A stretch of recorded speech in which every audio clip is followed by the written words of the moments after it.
And I lost that business, at the age of, I was 51, from having a multi-million pound business going down to zero. Like literally the house went, I'd got divorced, I got really sick. I nearly died as well. So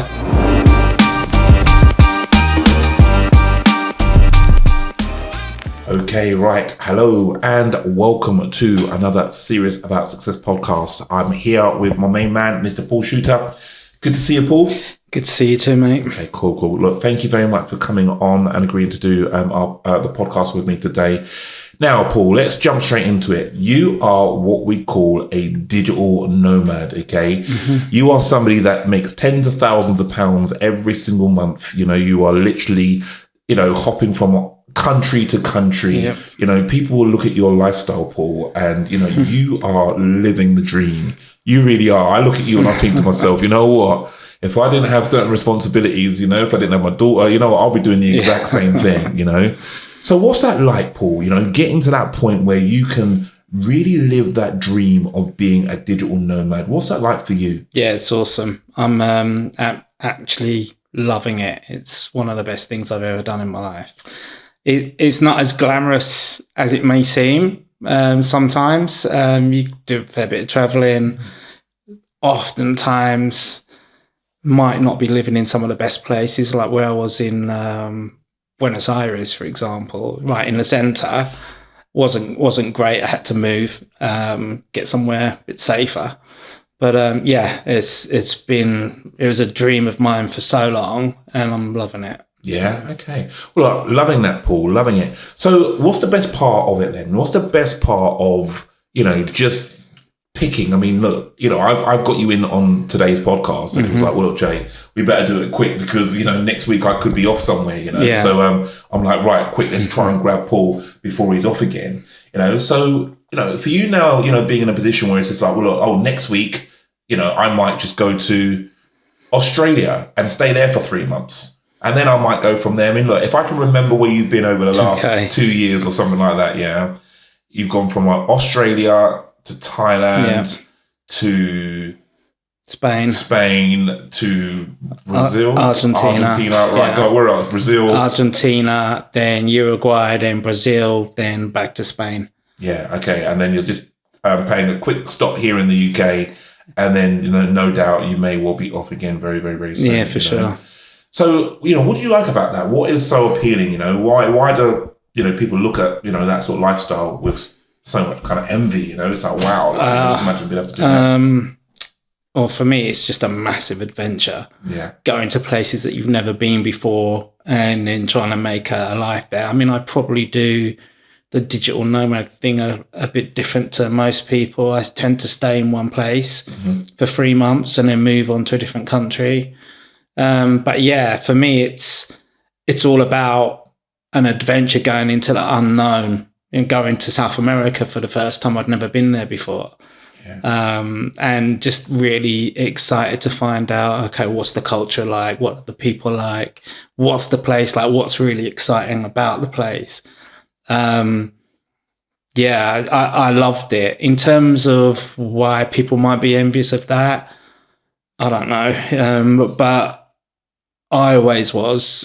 For me, it was having that freedom to work where you want and when you want and not be stuck in an office like all day, every day. I mean, I was working above Watford Junction railway station in an office. In recruitment, I was managing a recruitment team, and there was no chance of promotion there for me at all. The owners of the business, they didn't really rate me. I was there just to sort out a massive issue for them, which I did. And I just felt, if I don't do something, I'm going to spend the rest of my working life working 60 hours a week in recruitment above Watford Junction Station. And that just sounded like an awful prospect. And I just craved the idea or the thought of being able to work where I wanted and when I wanted and going to see some amazing destinations. And I did that before in my recruitment. When I had a recruitment business before, which was mainly recruiting overseas teachers. So every year I would work in Canada, the US, Jamaica, South Africa, Australia, and New Zealand. And I that traveling aspect of that and recruiting teachers from those countries to come over in the UK, I just loved it. I loved going overseas. So I guess that was always my idea, was to try and recreate that enjoyment and that love of traveling again. Okay. Well, look, I love that. So you mentioned that obviously you worked in recruitment, you've had your business, you had a previous business. Obviously, I know your story quite a bit. Tell us a bit about you then, Paul. Tell us about, you're now in a position where you're making like literally tens of thousands of pounds every single month. Okay. Yeah. You've done really, really, really well, Paul, so, good for you. Thanks. But, tell us how you was able to get to a point of where you're now making tens of thousands of pounds a month. I know that you've had months where you're doing as much as £50,000 in a month. You're flying all around the world. You're living the life. Where did it all start for you, my friend? Well, I think it started when I lost my recruitment business. Okay. It goes back to that. It was a franchise. It wasn't like my business, but I basically started the franchise from scratch in Kent and built it from basically zero up to around about 3.5 million and a year. And that wasn't profit. That was, paying the teachers out of that. It would have been pretty good if it was. It was profit, That's turnover.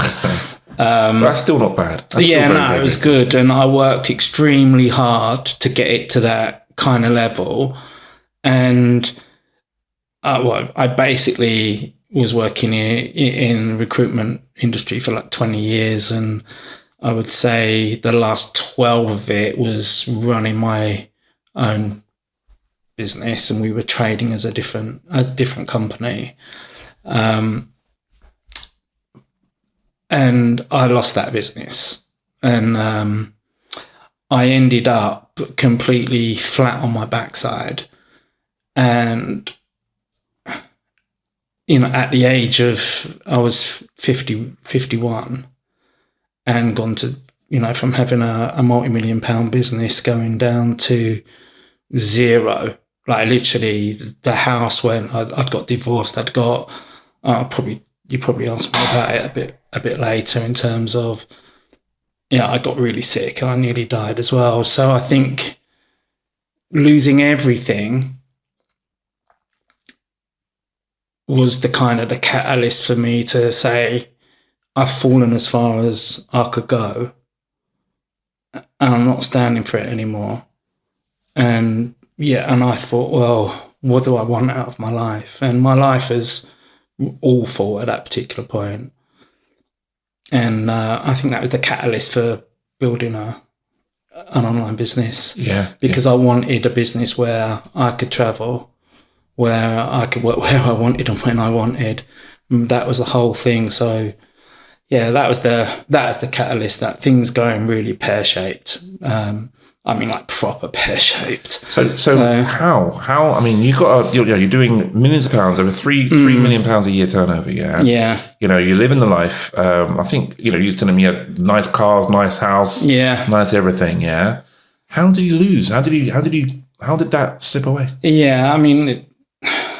It's basically my own fault. I kind of got away from the values and the work ethic of which made me successful in the first place. I kind of took my eye massively off the ball. I got distracted by other things. Did you feel like you got to a certain point where it's like, well, I'm making all this money? Was it like an ego thing? Like where it's like, look, check me out, I'm making all a little bit. I don't need to be doing the basics as what I need to be doing anymore. A little bit, and plus, I was doing like 60 hours a week in, week out. I was working so hard, and I was really focused on the business to the detriment of things that really should have mattered, which was my relationships and my health, because I was just either working or I was overseas. And yeah, I neglected my marriage, and I neglected my health. And I remember going into work one day, and this was probably when the business was at its top, the best year that we'd had. And I was going to work one day, and I'd had a massive argument with my wife. And I was going into work. I remember crossing the road, and the next thing I was lying in the middle of the road. Wow. And a couple of guys come running over to me and say, are you okay? Yeah, I just tripped up. Can you pick me up? And mate, they said, you proper face planted. And I went off to hospital, and I had this infection on my heart. Well, at least I think so. What I'll tell you about the care wasn't good. So I had this kind of infection on my heart. I got taken to hospital in an ambulance, and got left. So some guy came to put a drip in my arm and got called away. And they found me about 7 hours later in this room, and I only had like 50% oxygen in my blood. So they couldn't move me, had to get me strapped up onto oxygen. And I basically I got left, and it was a Friday as well. So it's never a good day to be sick. If you're ever going to be seriously ill, have something really bad happen to you, you don't want it to happen on a Friday. So, eventually got taken to a ward, and no doctors there. I don't even think there was any nurses. There was just healthcare assistants from Portugal, which are nice people, but I was strapped up to this machine. And now my degree is in physical education and health. So I can see my blood pressure dropping like a stone. The alarms are going off on this machine. And they just got annoyed with it. So they switched the machine thing off, because the alarms had kept going. And I went bright yellow, and I had what's called like renal failure, so like heart, lungs, liver, kidneys, spleen, everything started to fail. I had the infection on my heart as well, so my heart wasn't working properly, and then I had pneumonia on top of it. Wow. Yeah. So what do you think caused all of this? Stress. Yeah, the stress of the business. Yeah, the business, the relationships. Like I said, I'd neglected my health, neglected everything really, just focusing on making money. And it's silly when you think about it. So anyway, they called my wife and daughter in, and they were both crying. And I think they were told, I've never really spoken to them about it because it's a bit too emotional. I think they were told that I wasn't going to get through. Really? Wow. Okay.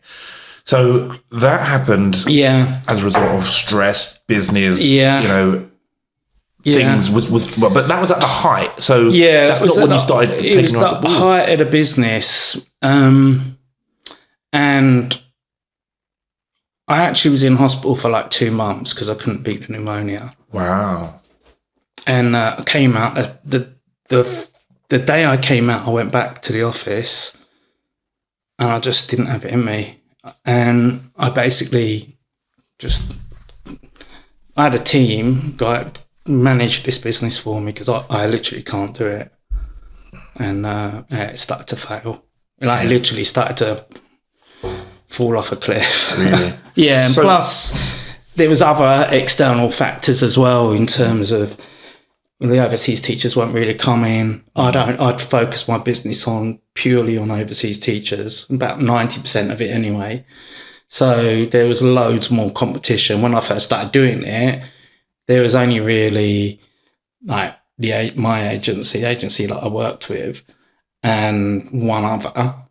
And by the time of that happening, I would go to overseas universities and there'd be more UK agencies trying to get these teachers than there were actual teachers. There'd be like go to a university in Australia, for example, and there'd be 70 odd agencies from the UK. So it got silly.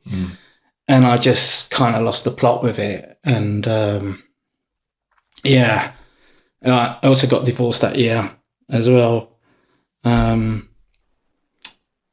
So a number of things all like kind of hit you all at the same time. All at the same time. So where did you end up then? So, obviously the business is nosediving. Yeah. The relationship is crumbling, unfortunately. Yeah. Your health is deteriorating. Yeah. Obviously, luckily, obviously, you got back on your feet in that sort of way. But where did you end up after all of that? Where did you end up? So I ended up battling on, really, with no heart in it at all, trying to save it. And I think it was like actually 3 years after that I just called it a day, because I was losing money and I didn't have much money left anyway, and I was trying to put it into the business to try and save it. And so I ended up walking away from it with nothing. I literally ended up with the fancy house, the fancy car, everything had gone. Really? Like, the whole lot. Yeah, marriage. Yeah. Kids weren't talking to me. So where was you then at that point in time? Yeah, so I was in another relationship by then. Say this is 3 years after I got, almost 3 years after I got sick, and I battled on trying to save the business, I was in another relationship which was toxic. And so nothing was really going for me at this particular point. And I ended up with like literally nothing. And I made a decision and I'd been trying to make money online and failing as well. I was just like Googling and YouTubing and not really getting anywhere. And so was you still in the business at this time, or did this the business had gone, and I did something else. Yeah. I tried to run a couple of online businesses which were pretty rubbish. Just didn't work. One was a sports trading business. So teaching people how to trade sports, and that didn't really work well. And I couldn't get anything to work. And I ended up leaving my partner, and I'd got a job in Watford because I was living in Hampshire at that stage. And I think the moment I left that relationship, the weight lifted off my shoulders. Even though I was completely broke. Yeah. I was driving around in a 20-year-old Volkswagen Golf with a big dent in the side. It was mad. Yeah. And only 3-4 years before, I had a brand spanking new Porsche. Yeah. So I literally went my life just went off a cliff. Yeah. And anyway, I moved to Watford, got a job there, and left my partner at the time, and everything just started to slowly come together. And I was still trying to make things work online, and then I met you, and things started to fall into place. Yeah. Look, it's funny that you say about things seem to happen all at the same time. Because I've had the exact same experience. There've been times, I remember this was around about 2017 odd. I had some real big challenges. I was in a relationship which was okay at the time, but then I got a random stalker. And when I say a stalker, I mean a stalker. Some of you might have seen that baby reindeer or little reindeer, whatever it's called on Netflix. Have you heard of that? Yeah. It's quite a big show. And I know how that feels to be in that situation like that guy, So I had a stalker, my business, I was doing some property developments at the time. One of the properties that I was renovating was just soaking up money, left, right and centre. It was costing me a heck of a lot of money. So that was so much stress. Then, I got burgled. So my house got robbed at the same, all that. This is all in the space of about a year, 2 years. I was having some other issues with custody of my daughter and stuff like that. Just making sure I got joint custody of my daughter and all of this type of stuff. And then at the end of it all, I bloody split with my girlfriend, which was the love of my life at the time. And it just broke me, it really genuinely did. So I know, and that was all in the space of about two years or so. So it's funny the way these things work. It's character building. Yeah, well, this is it, because no doubt a lot of these things are here to teach us a lesson. Yeah. That there was something obviously that we was doing, within our life at that point that was not conducive to, success in some way. So it's almost like we've got to be taught a lesson. What do you think the biggest lesson that those situations, obviously, we'll get into, what you've been able to achieve, following on from there. But what do you think was the biggest lessons that you learned, with all of that going through all of that awful rubbish that was going on in my life? I think the biggest lesson that I learned was I can deal with anything now. Okay. I feel indestructible because I think I've had so much crap thrown at me. And like I said, I'll take responsibility for it as well. Because like I said, I was just focusing on the money, which is, you shouldn't really do that. And so for me, the biggest lesson was, no matter what happens, I'll cope with it. I'll get through it. And there were a lot of times where when I was going through all of that I didn't think I would make it. I didn't care if I woke up in the morning. So did you feel that there was times where you felt a bit depressed? I was massively depressed. Really? Yeah,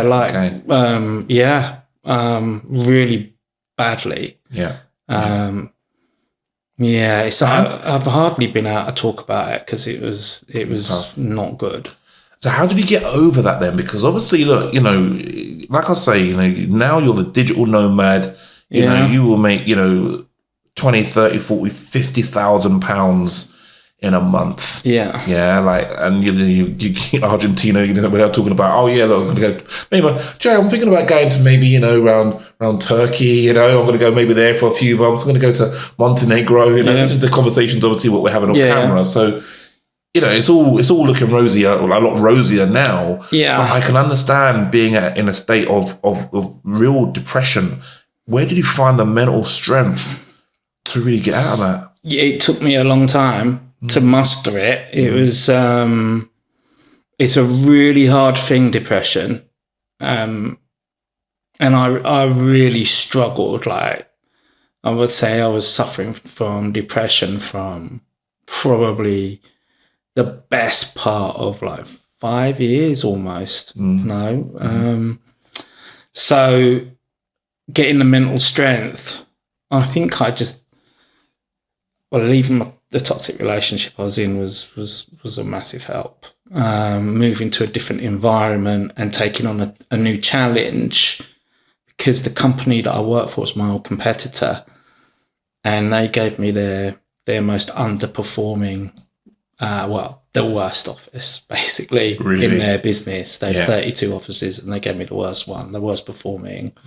I was the 9th manager in 5 years, so people didn't last long in my job. And I had a difficult team to sort out, and I think that I did it, and I could just feel like the old me starting to resurface a little bit. Okay. And I think definitely getting out the environment that I was in, moving to a different environment, taking on a really difficult challenge, and then succeeding with that challenge to a degree was, I could just feel myself coming back. Yeah. But that takes a lot of courage. Yeah. Because even still, whilst you was on your way back, you still had other ambition, desire, because you're looking at other online businesses. Obviously, before you met myself, you're still looking at other online businesses. Yeah. So even though they might not necessarily been successful, you're still looking, you're still like, well, you know what?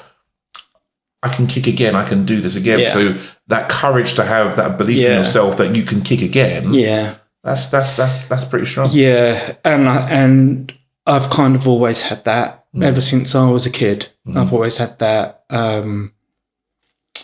kind of never give up attitude. Although I gave up. Like when I was going through that depression, I pretty much gave up. But it just got to the point where I couldn't get any lower, and like I said, moving to Watford, taking on that challenge, being in a different environment, all of that was a help. It was a push to get me to another level. But I think I got a lot of that drive to go again and fight my way out from when I was a kid as well. Okay. So I was growing up in southeast London in Lewisham in a fairly deprived area. Well, I think it still is. Yeah. I know Lewisham very well, Catford, Lewisham. That's where I was living in a squat in Catford, so but I know them areas very well. Yeah, so I was born in Lewisham Hospital, and I grew up in Lewisham in a high-rise block of flats.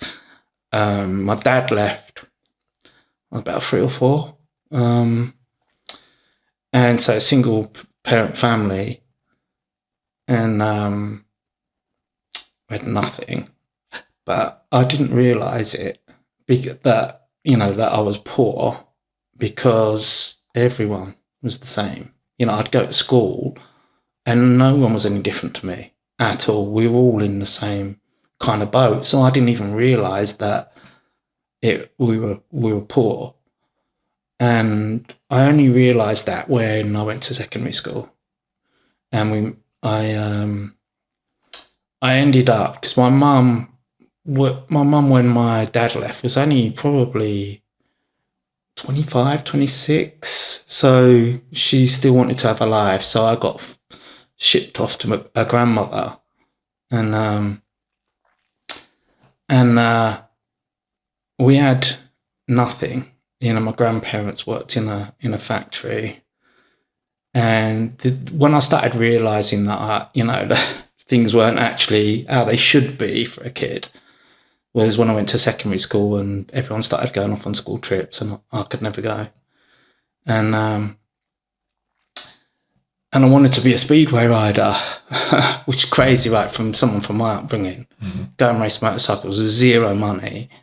But I fell in love with it. And my grandmother took me to a speedway match. And from that day onwards, I wanted to be a speedway rider. And my whole family laughed at me. It's like dream on, Paul. And what I actually did was I dug gardens, I went on milk rounds before school, delivered papers, you name it, I did it. And when I was 15, I actually got a bike and shocked everyone in my entire family.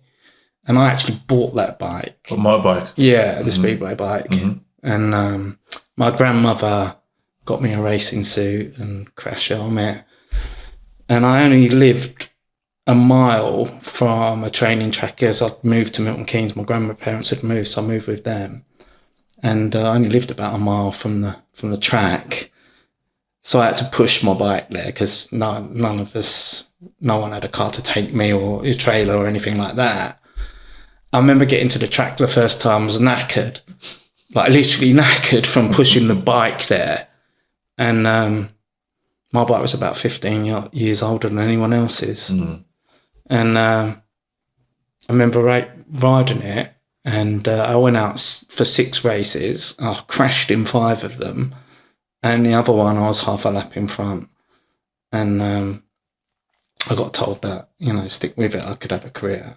And I think that coming from nothing, giving it everything that I had, like whatever it takes at that age, that stuck with me forever. Okay. And I think that was Is that what built your mindset? Yeah. So I always had a good mindset, a competitive mindset, because I raced. Yeah. And so you wanted to be you wanted to win. You wanted to be a winner. I wanted to be a world champion. Okay. I wanted to be the best. Yeah. So where did that come from? So say for example, where it was bred. Say within your household.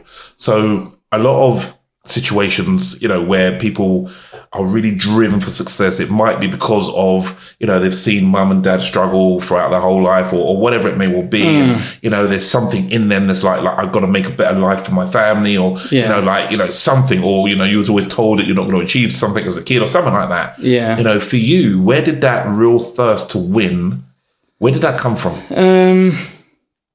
It's really hard to put my finger on that, because it wasn't like a desire to make something for my family or anything like that, because it wasn't, unless you're at the very, very top of it, it wasn't like a well-paid sport. I mean, it was a big sport back then. When I was growing up, it was a very big sport, but it wasn't like people were earning like millions of pounds or anything like that. It was, although some of the top guys probably were. I think that because it's competitive, you're racing against other people, and I wanted to win. I just wanted to win, and because what's the point if you're not if you're in a competitive sport and you're not going there to win? Why turn up? So I wanted to win, and I think fast forward many years, I wanted to win again. And that's when I was working in Watford and taking that challenge. I wanted to win that challenge. And I've kind of taken on every challenge with a sportsman's or an athlete's mentality. I look at things, I want to be the best at it. Yeah. Well, I know that about you, because obviously, you know, with some of the things that what you do now in business, your webinars and stuff like that, it's like, look, you know, you want to have like, you know, tens of thousands of people on your webinars and stuff like that. And it's like, this guy is, you know, is amazing. And look, I have no doubt in my mind that you're really going to get there, Paul. So, you know, you've come a long way. Hi, I hope you're enjoying the podcast. Don't worry, we've got lots more content left to come. This is just a quick word from me. Now, you will hear us speak a lot about things like mentorship, as well as that, surrounding yourself with the right people. Now, one of the other things, if you really want to achieve the financial success, what makes it helpful is to have things like accountability. This can be the difference between you making it and you really not really quite getting there. Now, if you're at the start of your journey, you want to maybe leave your 9-to-5 day job, or you're just in the process of starting up a business, I would like you to come and check out our website, www.seriousaboutsuccess.com. Over the years, we have coached thousands of people all around the world. We speak on BBC Radio as their go-to guy for anything related to mentorship. It's very important for you to have that helping hand along the way. So come and check out our website, sign up for our free training, and we'll show you exactly what it takes for you to succeed. Now back to the podcast. Where did your Speedway career take you then? Was you able to start winning any championships? Like, you know, what did that No, it didn't. I think that I had the typical kind of performance curve right at the beginning. If you're really, really committed and you give it everything, and you're learning whatever new skill or new sport it is, you tend to improve rapid, and then it kind of tapers off a little bit and flatlines, and you have to set new goals. And for me, when I got started, I improved like every time I went onto the track. Every week I just got better and better and better. And on my 16th birthday, I got offered a professional contract to go and race for Milton Keynes Speedway, which I took, and I shouldn't have done, because I just didn't have the equipment. I didn't have a car to get to the track, and someone saw me pushing my bike there one day and literally picked me up and basically had a trailer. He says, "I'll sell you a trailer, mate." And I was like, "I'm 15. You know, I haven't even got a car." So he started taking me around and helping me out, and he started taking me to Milton Keynes Speedway, and I started riding there in their junior races at the end, and I made really good friends with a guy called Brett Alderton, who was Australian junior champion 18, like going to be a world champion for sure. And he died in a speedway crash. Wow! And it broke me, like literally. I couldn't cope with it, and I knew that was a part of it. And I kind of had a few months out halfway through that season trying to come to terms with it. And and then I came back. I got a newer bike, still not competitive enough, and I just kind of lost my confidence after seeing my mate die in a crash. And I went back to Milton Keynes that next season as well, and I just felt I need a break from riding at a professional club. And so I just went back to the training track where I used to push my bike to and where I actually got started. And things in my life just, it was really difficult. And I didn't really have anywhere proper to live because my mum had moved up to Milton Keynes. And I kind of moved in with her. Hadn't really lived with her for years, and she'd married again. Didn't really get on with her new husband, so I ended up moving out. But I didn't have anywhere to live, and I wasn't earning enough money really to go and rent somewhere of my own or anything like that. How old was you at that point? Not quite 17. Oh wow! Okay. Yeah, so I ended up in a derelict house at the Speedway, at the training track. Yeah. So there was this spooky house, right? And it was on the walls, it was all graffitied, and on the walls it had, if you passed by at this point, you won't pass back. It was like literally daubed on the wall. Really? Yeah, and it was, they reckon it was like haunted. Mm. And the guy that was running the training track in Milton Keynes, a guy called Bob Humphries, who's the captain of the Milton Keynes team, and he built this training track. And this derelict house was used as like changing rooms. And I ended up moving into it. Put a roof on, put windows in, got a generator, and we had running water there.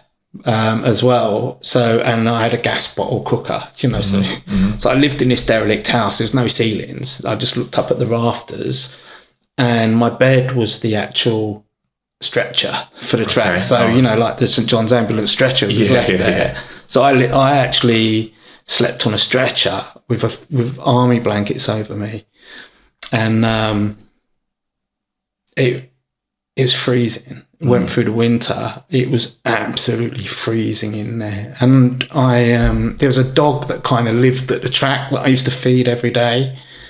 And I remember me and the dog on the bed, like trying to keep warm.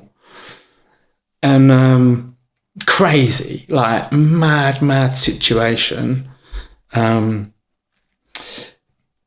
But I was on that track every day with my bike, and I used to work with my uncle's painter and decorator. So I used to go painting and decorating to earn some money because I wasn't earning any money from the Speedway contract. So I go and work with him, but every day I was on that track riding my bike, which was really dangerous. Shouldn't have done it because if something had happened, there was no one there. And got really good round there, and very few people could beat me around that track. But it's a training track. It wasn't professional. I wasn't getting paid for it or anything like that. And I was a 17-year-old boy, and you know what 17-year-old boys are like. You know, we want to go out, we want to meet girls, that kind of thing. Yeah. And I remember starting to date this girl. She said, where do you live?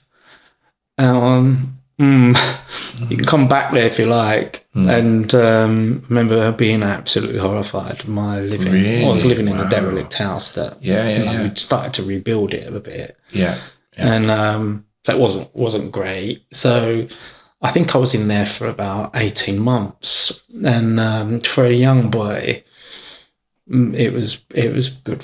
In the wet night, when it was nice weather, it was good fun because there was a lake at the back, so I could go swimming in the lake. I'd climb the hills. There was all these woods that I could do my running and keep fit. And mad, like it was a mad time in my life, really. Living pretty feral because in a derelict house at a track. Yeah. And I think I met a girl, and it just was quite obvious that I couldn't stay there anymore. And I think me and her were like, both had similar type of backgrounds in terms of like, I was completely palmed off. I didn't live with my mum or my dad. She was in a similar kind of situation, and I think we were both really insecure. I ended up getting married. Oh, wow. Like 19. Okay. Yeah. And so I got to the point where my Speedway was just not possible because I just didn't have enough money. I just didn't. And I kind of had the one guy that was taking me around to tracks before, and that kind of come to an end. So I ended up like stopping. And I just ended up working with my uncle for about 4 years on building sites, painting new houses and stuff. Okay. So you was married at this point. So fast forward a little bit in terms of, I know you got to a point where you had quite a bad accident. Yeah. That sort of thing. That was doing Speedway, right? Yeah. So I had 4 years out of the sport and did a comeback. And I going well enough, but that 4 years pretty much killed it for me in terms of becoming like a top rider or becoming world champion, or I was never going to get to that level because that 4 years out just completely ruined my development. And anyway, but I was going okay, and I signed a professional contract for Peterborough Speedway and started racing for them. And in the meantime, I said to myself, I'm never going to work on building sites again. I just don't want to do it. And went to university and training to be a school teacher. And again, someone from my background, it was very, very, I was the first person in my entire family to go to university. And so I was racing Speedway again. I was getting paid from Peterborough for racing. I was in their reserve team, their junior side, and so I was kind of doing decorating at the weekends. I was going to university during the week and then racing my bike as well. So a lot going on, and we just had a daughter, and I was racing for Peterborough, Milton Keynes, and I'd literally just got into the first team, and we've all they had world class riders in there, and literally just got into that team because a few of them got injured, and so I got in as being like the top rider in their reserves. Got into the team, and I remember I had a race at Milton Keynes, my old track, and I crashed. It was really bad. I fractured my neck in 2 places. I fractured my lower back, hip dislocated, broke scaphoid bones in both wrists, broke bones in my feet. So both feet were broken, and I had lots of internal. I had a punctured lung, loads of other stuff as well, like ligaments had gone and things like that. Loads of internal stuff. And my daughter was 3 months old. I was in hospital, and the doctor said, it's the end. You can't do this anymore. You can't ride anymore. No. Yeah. They said it's the end. Just as I was starting to making some progress, get into a team, start getting paid again, it was the end. So my Speedway career didn't really amount to much. It's nowhere near as what I thought it was going to. And it kind of dawned on me that I couldn't be a Speedway rider ever, which is heartbreaking because the one thing that I really loved in life. But not only that, I couldn't be a school teacher because they were saying it's going to take you a long time to walk properly. Wow. And I was only on supply in schools, but at this point I was going into schools on supply teaching. And so I didn't have a contract with a school or anything, I was just doing supply. And they said, it's going to take you minimum year, maybe 18 months before you can actually walk properly again. And so you're seriously lucky you're not paralysed, because say 2 of the vertebrae in my neck are smashed. Wow. Got cracked. Yeah. Probably exaggerating it a bit. They're cracked. Yeah. And one in my lower back as well. So I was kind of stuck, like, because I couldn't earn any money. Couldn't go on building sites because can't walk properly. Couldn't go back into schools. Can't be a PE teacher if you can't walk around. And couldn't do Speedway again. So I'm like, how on earth am I going to support my family now? So I was just stuck. And I think that was the first time I started developing a depression then. Yeah. It's just like a 3-month-old daughter. My son was 4. What on earth am I going to do to support my family? So the agency that had been sending me out to schools, they rang me. This is obviously recovering, and they offered me a job in a school. And I had to explain to them I couldn't do it. And the day later, they rang back and said, do you want to work in our office? We'll get you a special chair, make accommodations. And I think around about, and it was really close by as well, so around about 4 months later, I ended up working in the office and doing education recruitment. And so that's where it all started then, in terms of the recruitment. Yeah, that's how that came about. Yeah. And I already knew that my Speedway career I wasn't, going to go that far with it at that particular point. Then I had the accident anyway. And so I ended up working in recruitment and got really good at it. That will to be the best again. Yeah. And I everyone was there in the team, private school, everyone, apart from me. Okay. And I thought, I'm well out of my depth here. And I wasn't exposed to the social opportunities that they had. I didn't have that level of intelligence that they'd had from their private school upbringing. And I thought, I'm gonna have to do something here, because I literally just don't fit in. And so I just outworked everyone. Okay. And just started to rise through the ranks. Yeah. And that's where I first started using LinkedIn as well. Okay. And started to build my connections. I used LinkedIn years later when it came out, but I just started to build connections all over the planet with teachers, with school principals, with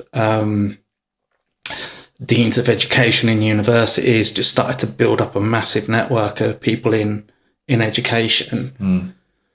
And really probably one of the first people ever to use LinkedIn to actually build connections in the education space. Yeah. And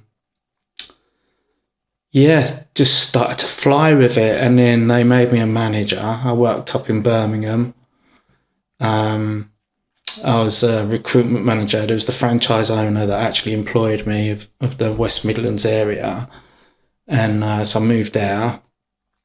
And then about 6 years after that, I moved to Kent, where I basically become the owner of the franchise. So I had a business called Phoenix, rising from the ashes. Yeah, because you've certainly risen, right? Yeah. And over a 12-year period, I built that up into a £3 million or £3.5 million business. Yeah. So do you think that a lot of the struggle of what you've gone through, because you've gone through quite a bit, right?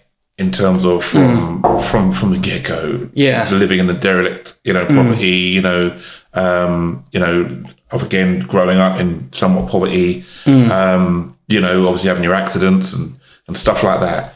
Do you think a lot of that struggle, has contributed towards that drive to succeed, that strong mentality that you've currently now got? What would you say? 100%. Yeah? 100%. Right from the beginning of growing up in Lewisham in a block of flats with nothing and wanting things, actually wanting to be a speedway rider was the thing. And then thinking, well, no one's going to give me this. Nobody. I'm going to have, if I want it, I'm going to have to go and get it, and I'm going to have to earn it. And then just putting in years of work to actually just go and buy a really old bike. And I think I developed that mental resilience through the accident, through losing the business, through the divorce. And like I said, I didn't have it. Well, after that had all happened, I went into a really deep depression in a dark place. And eventually I couldn't get any lower. And eventually that resilience and started to come back into my life. And and I think it was like moving to Watford and taking on that challenge of their worst ever team in recruitment and trying to turn that around and then finally wanting to win again and be the best at something. Yeah. Because obviously when I met you, you had your day job and you was trying different online businesses and stuff like that. And not everything was succeeding. So you met me and we then started putting a business together, and this is the online business now that obviously that you've now really run with. There's something that you're working, this is what you do now. And this is now, produced you that lifestyle where you're generating tens of thousands of pounds every single month. You're the digital nomad. So what was it that you did? What was it, that we did in terms of to really get things moving for you? Yeah. I honestly believe it's that with the mindset and then recognizing when you were going on about the different laws of success and in the vision board and everything like that, I think it was that recognition of, this is how I used to be like, with my speedway, with my running, and I used to run a lot as well, compete cross country and half marathons and stuff. And recognizing that I used to have that mindset, and some of it was coming back from the actual job that I had, but recognizing those laws of success and realizing that's still there within me, and adopting what you was teaching.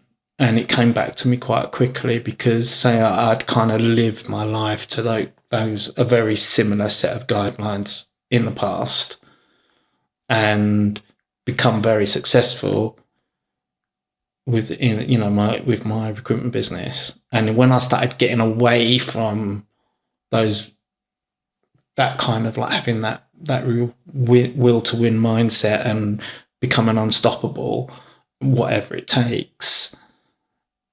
And that's when everything started to fall apart for me. And realizing if I could get that back, that I could become a success again. And I think that was it. It was definitely meeting you that first time, going on your induction, I think it was. And that was massive for me. Really? Yeah.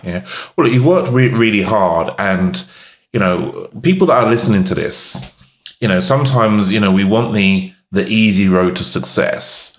However, listening to your story, we can see where a lot of that determination and grit. You've had some real challenging experiences. Of which you've always come back, and all of that has built you as a person. So people that are listening to this, in terms of, wanting to achieve success, what would you say is the fundamentals, like from your experience in life, what are the fundamentals that people must have in order to succeed?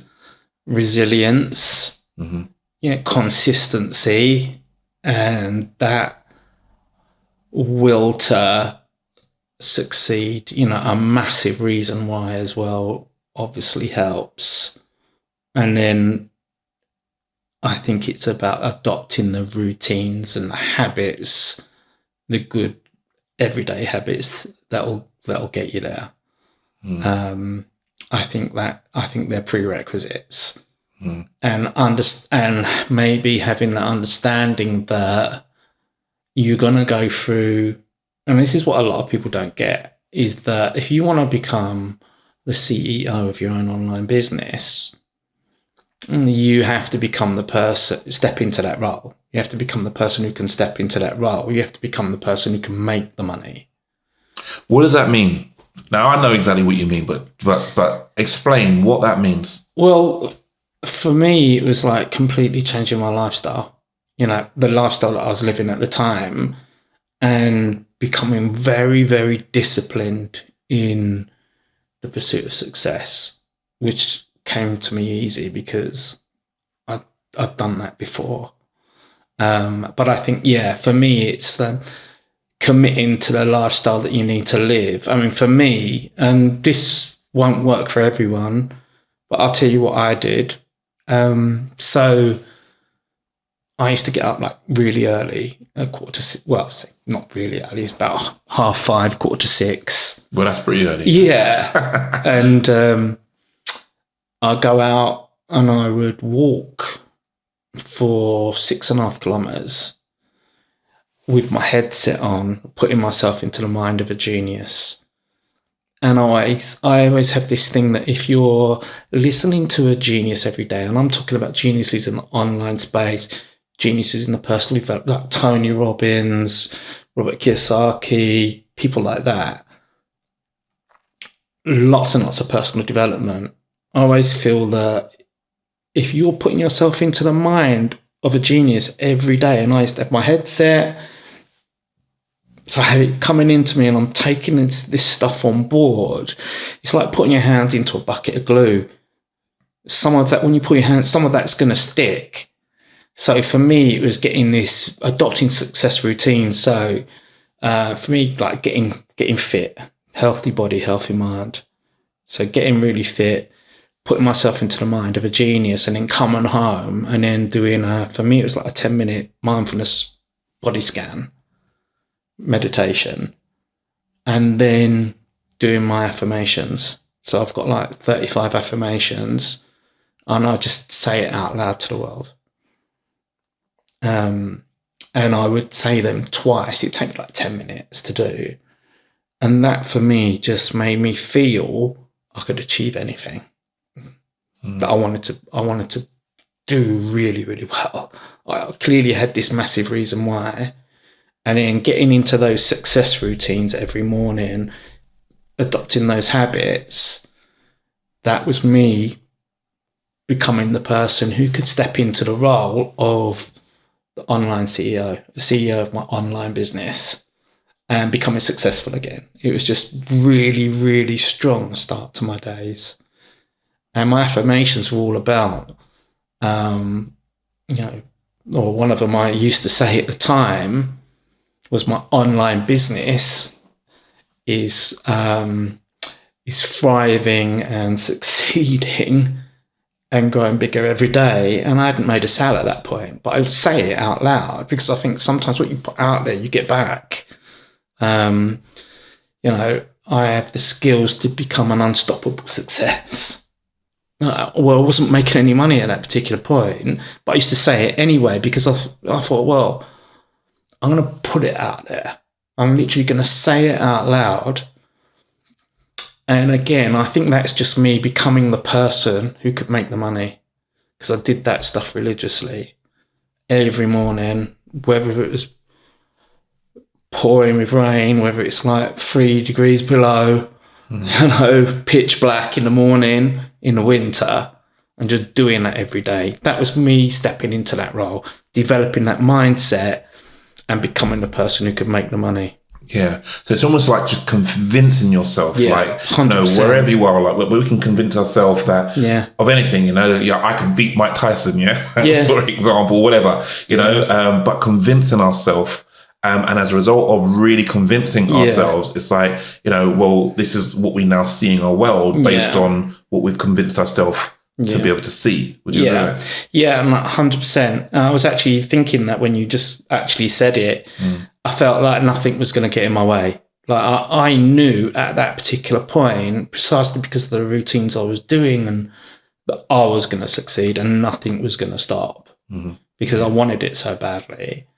And I just thought to myself, well, I'm actually 100% going to do this. And then when you're coaching people, if you've got that belief in yourself and your ability and you're imparting that knowledge, you take people with you on the journey as well. You took me. Yeah. I understand.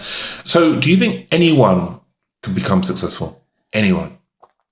I do believe it. I mean, look at where I've come from. Anyone can do it. It's about it's about sticking to the fundamentals. It's about growing into that role. It's about doing the right things every single day. And if you don't have a coach to tell you, then you just don't know what they are. That's why having a coach is massive. So for me, I do believe anyone can do it, but you've just got to adopt the right mentality. And you have to understand that if you want something so bad and it's really worth having, that's not going to come easy. You're going to struggle. And it's not about actually what you get at the end. It's the journey to get there. It just teaches you so much. Yeah, I agree. Like the journey to, from where you're starting, when you look back, and you see how you've been able to develop, that's the real sense of achievement, right? Yeah. Okay, you get to a point where you start making lots of money as, traveling the world, living the life. But those steps of who you've needed to become to get to that point where you can now live that lifestyle, I think that is the most rewarding part of this whole journey. Yeah, it is. Yeah, you'd agree 100%. with that? Yeah. So what about, things, people that might expect, well, all I got to do, I saw something on YouTube, right? And they said, all I got to do is, 20 minutes a day, and I just got to do this crypto thing or this other digital thing, and 20 minutes a day, and I'm going to be making like hundreds of thousands of pounds, a month. Is that real? No, it isn't. They're not telling you about the struggle, the mindset that you have to adopt, the things that you have to do every single day in terms of becoming the person who can make the money, who can actually be successful.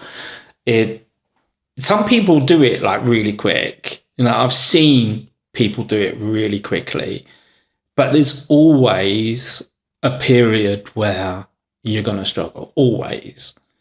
And it's about having the knowledge. And I think you gave this to me a lot in terms of like this, what you're going through is normal, or you're just becoming that person who can actually make the money.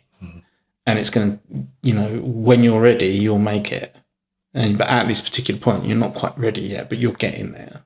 Yeah. And that encouragement was massive, for me as well. Well, I think that's really key because, lots of people want to make the money, but they don't realize that they're not ready for it yet. And, if they were ready for it, then guess what? They would be generating it, However, once they grow within themselves, they get to a point where, like what you say, not focusing on making money, focus on being the person that can make the money. Yeah. And when you increase your level of understanding, expectation, when you're persistent, when you're, when we see failure as opportunity rather than failure. When we've got all of these things all worked out, that's when we're ready to make the money, right? Yeah. Because we've got, all of the connections already now. Okay, right. Now I get it. 100%. Now we're ready to make the money. Yeah. So you mentioned about your reason why, in terms of, you mentioned having a reason why is really important. What would you say your reason why is? For me, it was, I wanted to live my life. I knew I was a lot better than where I was when I was really suffering from depression at the deepest part of depression, and then going to work in Watford. I knew I was way better than that. I knew I could I knew I could achieve way better than that. And my reason why was to get my life back. You know, the way I was living my life, particularly before I moved to Watford, was really not good. Like I said, I didn't care whether I woke up in the mornings. You know, I just was going to bed thinking, I really hope something happens. I don't wake up. So deep down, I knew I was a lot better than that. And for me, getting my life back and having that ability to travel again and go and have, you know, new experiences, meet different people, go into different cultures, that was a massive driving point for me. Yeah.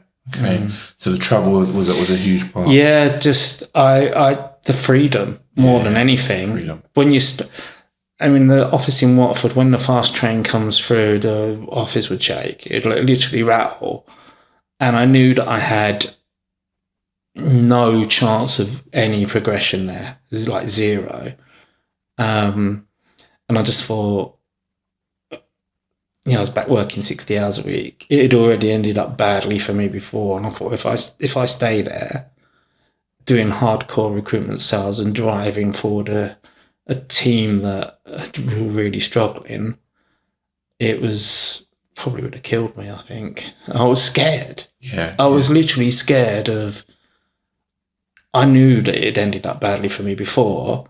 Why am I putting myself through this again? But I didn't have any other options. I needed to earn some money, and at the point, that was the only thing I knew how to do. Yeah. So yeah, I think that combined with wanting my old life back, and knowing I could do a lot better than the situation I was in. That's my reason why. Yeah. It was that having to live my life and having the freedom to live the life the way I wanted to live it is massive. And I think that's for a lot of people as well, that no one really starts off wanting to be a savvy recruiter, right?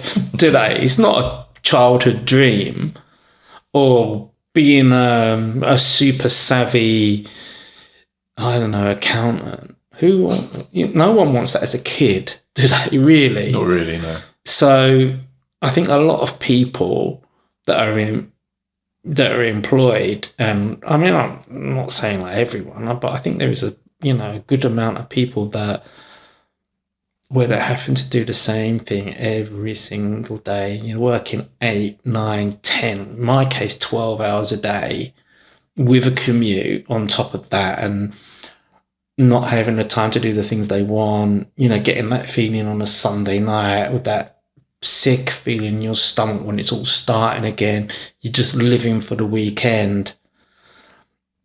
I think a lot of people want that freedom to do what they want, to live their life the way they want to live it, spend more time with their family, see their kids actually growing up. And for me, like I said, that was a massive driving point for me, was to live my life how I wanted to live it, just get that freedom back into my life that I'd kind of had before with my business. Well, I think that's what money can do, right? Making more money, it's not necessarily about, how many digits we got in the bank. It's what can we do? Can we travel? Can we have nice things? Can we, have more freedom in our life? That's probably one of the main drivers for lots of people. That's one of my biggest drivers as to why I wanted to leave the day job. Like I say, not saying anything wrong with a day job. There's people in the day job that do things that I couldn't do, Like I say, there's been times that you spent time in hospital and things like that. And, we've all had our situations, and, we need people, in a day job to take care of us, or to deal with this or deal with that. I mean, I'm not by any means, like ridiculing it or slaughtering it or doing it down or anything like that. I mean, like I say, so many people have like very, very rewarding jobs, like teachers, for example. When that kid gets that light bulb moment, when they, like, you're teaching them something and boom, they've got it. I mean, it's massive. And I had that when I was a supply teacher, because I was in one school for like 3 months. But for me, and I'm just talking about my situation, is I needed that freedom. Yeah. I agree. it. I craved it. Yeah. Literally. I always say that we've got one experience of life, Yeah. one experience of being who we are. Yeah. And, just like what you're saying here, I don't want to be stuck in an office. You didn't want to be stuck in an office. People listening to this right here, right now, you're going to be a certain people, if you've got this far in the podcast, that you don't want to be like that either. You want that freedom. Yeah. So, we've got one experience of life and everybody can achieve it if they really want it. But listening to your story is really powerful because, that whole dream of all I've got to do is I just do this and just do that and I'll be making all this money is not real. Hi, I hope you're enjoying the podcast. Don't worry, we've got lots more content left to come. This is just a quick word from me. Now, you will hear us speak a lot about things like mentorship, as well as that, surrounding yourself with the right people. Now, one of the other things, if you really want to achieve the financial success, what makes it helpful is to have things like accountability. This can be the difference between you making it and you really not really quite getting there. Now, if you're at the start of your journey, you want to maybe leave your 9-to-5 day job, or you're just in the process of starting up a business, I would like you to come and check out our website, www.seriousaboutsuccess.com. Over the years, we have coached thousands of people all around the world. We speak on BBC Radio as their go-to guy for anything related to mentorship. It's very important for you to have that helping hand along the way. So come and check out our website, sign up for our free training, and we'll show you exactly what it takes for you to succeed. Now back to the podcast. So entrepreneurship is, as we're saying, it can give you freedom. It can give you lots of different choices in life. Yeah.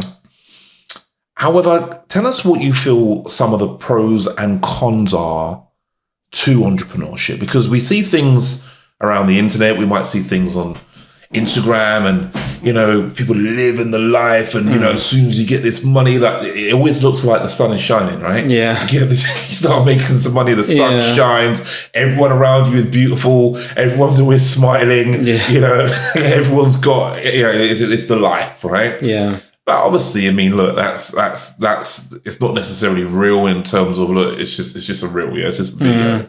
So from your experience, what's been some of the cons? And obviously, we know about the pros, freedom and all the rest of it. What's some of the cons to entrepreneurship? Oh, well, I can really only go on what I've experienced, and I'll go through like what I learned in my big business as well. Is that things can go pear-shaped, particularly when you're dealing with people. And we used to have teachers that would, stuff up like big time. Particularly when you're recruiting teachers from overseas from back in the day, it was wouldn't show up. That was like, so you had a head teacher that had published the teaching list, the teacher that you've got for them, and then you had to go and ring that head teacher who just got their maths teacher that they've been searching for ages, and this, and you had to say, they're not coming. And they always hold you responsible, even though like the teacher has massively let everyone down. Then I'll come in and it's like, oh God, that was awful. I remember once I had 7, I won't say where they were coming from, but 7 teachers in 1 week, all going to different schools, just decide I'm not coming. I'm like, what?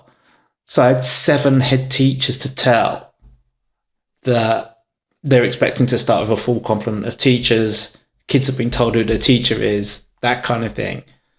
And they're not coming because these are all coming from overseas and they just decided not to come. So and it was like, this stress, particularly that week, that was too much. And I think in the online space, I think that you're working with people all the time and you're working with people's emotions and their hopes and their dreams. And sometimes people have a skewed kind of expectation and think that they should be doing really well straight away. And that can be because I know, like for some coaches, they might just promise them the earth.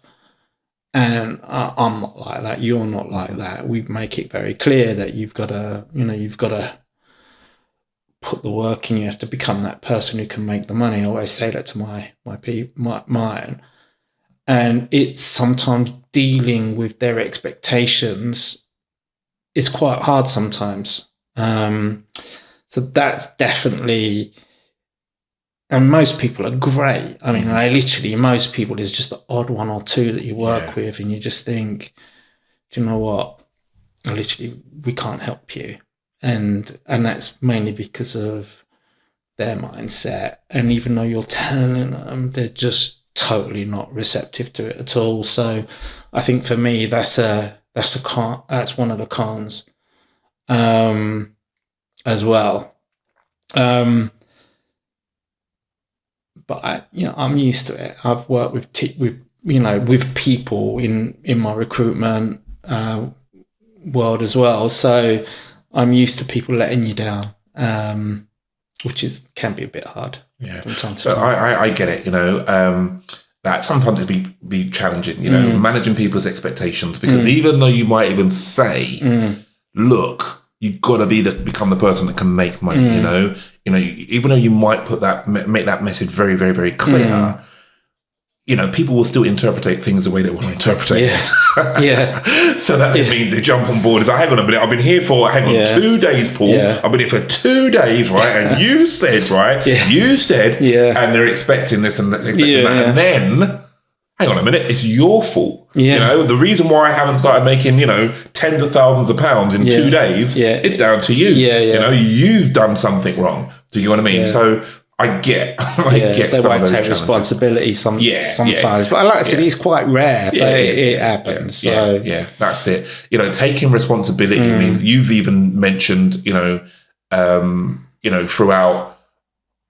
the podcast that things have been your fault. You mentioned that the business that folded before, that was your fault. It's very easy to point blame. However, to take full responsibility, that is something that not everyone's always prepared to do. No. Why do you think taking responsibility is so important? I think that you basically got to, at the end, no one really cares about it, about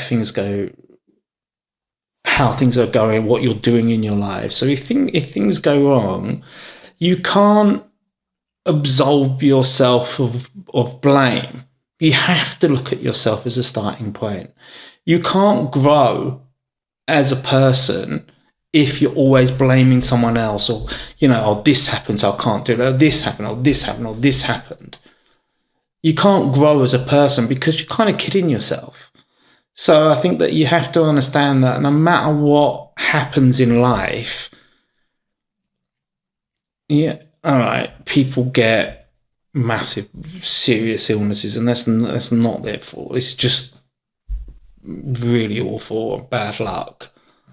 But in terms of in business and the things that happen to you, I've always taken that responsibility, because if you don't, it's very hard to move forward from a place from where you're just kidding yourself.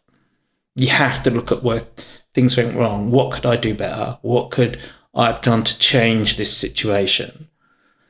And you can't move forward if you're not actually have some accountability for yourself. You've got to understand where you are in life, and that's the platform that you move on from. Yeah. Look, I agree. I mean, sometimes, look, for you, you could easily say, well, the thing is, right, the reason why, I'm not successful, or the reason why is because I had an accident, and that shot my confidence. And as a result of that, I decided, I did have a business, years ago, I had a business, it went to shit. And, as a result of that, now I can't, do you get what I mean? So there is lots of excuses that you could create for yourself, but you've stood strong and no, I will rise again, and take full responsibility for your life. So that is something that is definitely to be commended. So good for you, Paul. I could quite easily blame the parent company, the recruitment business I had. No, they definitely made some big errors. But at the end of the day, it's down to me. You know, it happened to me. It happened because of me. But this is why you're successful. If you look at, you know, obviously, you know, you've seen my program, you see what I do. I've coached hundreds, thousands of people, you know, that I've, you know, that I've worked with over the years. And it's really quite easy to see who has really got it. If you look at how serious you take this, you know, you look at it in terms of, right, you've taken it really seriously. You know, you've taken on board the training. You've you know, you understand about coaching. You know, you show up all of the time. You know, you understand these laws or what it is that we speak about. You take full responsibility. You're not making any excuses. You're learning from mistakes. You know, failure is not an option, but we recognize that there's going to be struggle. All of these things. You know, this is why, you know, you are doing tens of thousands of pounds every single month, you know, and, you know, it's just something I think that everyone needs to look at in terms of, yeah, I want to achieve it. Jay, I want to achieve it. Okay, great. Look at Paul. Yeah, look at some of the adversity that you have to gone through and then come out on the other side to then, you know, be able to keep on going. You know, it's really important, you know. You have to struggle. Yeah. You do. It's not going to... Because this is so worthwhile. It's your life that you're talking about in terms of your business life. And because your business life allows you, if you do it well, it allows you to live the life the way that you want to live it. Like for me, you know, travel all around the planet. That's so worthwhile. It's not easy. You know, you have to battle, you have to struggle. It's like winning a marathon or, you know, conquering some endurance event. You have to train for it. You have to work.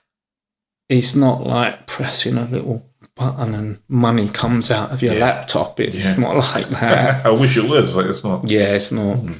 Okay, cool. Well, look, we're pretty much at the end of our podcast now, Paul, because, you know, we've been talking for a while and, you know, you've been great. Just one more question. Yeah. If you were starting all over again, you know, you know, or somebody watching this web podcast, you know, they're starting from the very beginning. They want to go on to achieve, you know, the tens of thousands of pounds a month, a great 6-7 figure income. Yeah. What would be the advice that you give to people that are just getting started? Get a coach, 100%. Get a coach who's got what you want. You know, if the coach hasn't got what you want, don't work with them. Get someone who is living the life that you want to live, who's got what you want, who's successful, and get them to mentor you. Okay. 100% would be the best. Why do you think that's really important? Because you can learn from their experience, you can learn from their mistakes, learn from their knowledge, and it's just going to help you get to where you want to be a lot quicker. In fact, you could spend 5 to 10 years doing something what you could learn from a coach in 6 months, 7 months, something like that. I spent 3.5 years failing. And as soon as I started working with you, things started to pick up in my life. Yeah. Well, look, Paul, thank you. You've been absolutely fantastic, my man. Look, where can people find you? You know, like, where can people find you online? You know, what you do, you know, your programs. You know, you are a LinkedIn super expert. This guy is the man for LinkedIn. You want to learn about how to make, you know, shitloads of money, you know, you operating on LinkedIn, you know, how to get loads of people to attend webinars and you know, stuff like that. You know, where can people find you, Paul? Yeah, look me up on LinkedIn. Just Google my name. Paul Chuter, or go onto LinkedIn and do a search for Paul Chuter, Chuter, and go and find me. You know, you can book appointments with me from my LinkedIn profile. It's like you can literally click on it and book an appointment. You can see my content on there. You know, I post on there most days. I post about my lifestyle on there as well. So I've got pictures of me like from my apartment in Brazil, places like that. That's probably the best place. I've got a website as well, nomadic-entrepreneur.com, so you can find me on that as well. But go interact with me on LinkedIn. Probably the best way. Okay. All right. Excellent. Paul, thanks. Thank you so much for your time, my man. Cheers, Jay. Thank you very much. Great. Thanks so much. Thank you so much. All right. Until the next time, everyone, thank you very much for tuning in. Thank you. Cheers. Bye-bye.